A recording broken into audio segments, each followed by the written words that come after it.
dico che un ragazzo sei inghiottito.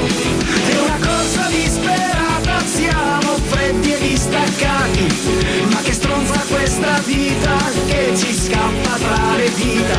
C'è bisogno di una svolta, di qualcuno che ci ascolta, di qualcosa che ci avverta che una porta è ancora aperta.